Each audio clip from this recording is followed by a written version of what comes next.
Story of the Chinese thinker Lao Tzu. Once upon a time there was an old man in a village. He was very poor, but even the king envied him. He owned a white horse so legendary that the king offered the old man almost all his treasure for this horse, but the man refused to sell it. "This horse is not a horse for me, but a friend. Would a man sell his friend?" he used to say. One morning they woke up and the horse was gone. The villagers gathered around the old man. "You old fool!" It was clear that they would not let you have the horse, that they would steal it. If you had sold it to the king, you would have lived like a prince for the rest of your life. Now you have neither money nor horse. "You don't have to make a decision," said the old man. "Just say, 'The horse has disappeared,' for that is the truth. Beyond that, it is your interpretation and your judgment. Is it a misfortune or a coincidence that my horse has disappeared? We don't know yet, because this is just the beginning. No one knows what will happen next." The villagers laughed at the old man. Before 15 days had passed, the horse suddenly returned one night. It turned out that it had not been stolen, but had traveled to the mountains by itself. On its way back, it brought with it 12 wild horses from the valley.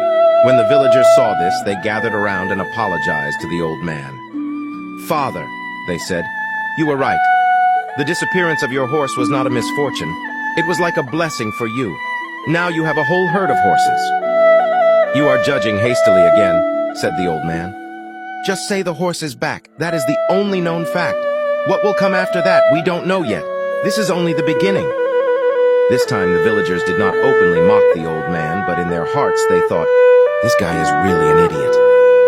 Before a week had passed, the old man's only son, who was trying to tame the wild horses, fell off his horse and broke his leg.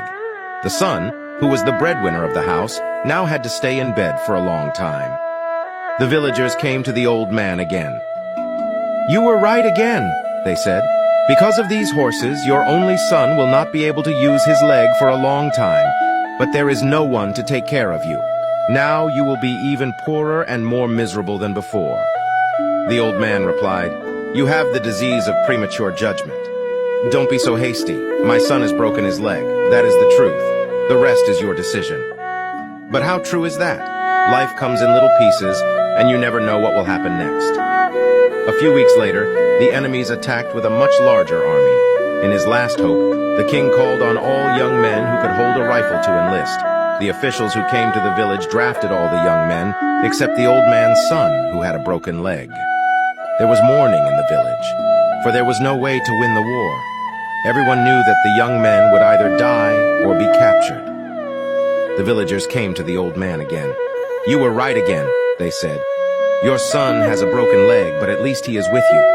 But our son may never be able to return to the village. It turns out that your son's broken leg was not bad luck, but good luck." "Feel free to judge hastily," the old man said. "But no one knows what will happen. There is only one known fact. My son is with me, yours is in the army, but only God knows which of these is good luck and which is bad luck." Lao Tzu concluded his story with this advice: do not make hasty judgments. Avoid looking at a small section of life and making a judgment about the whole. A decision is a state in which the mind pauses. Once you make a decision, the mind stops thinking and therefore does not evolve.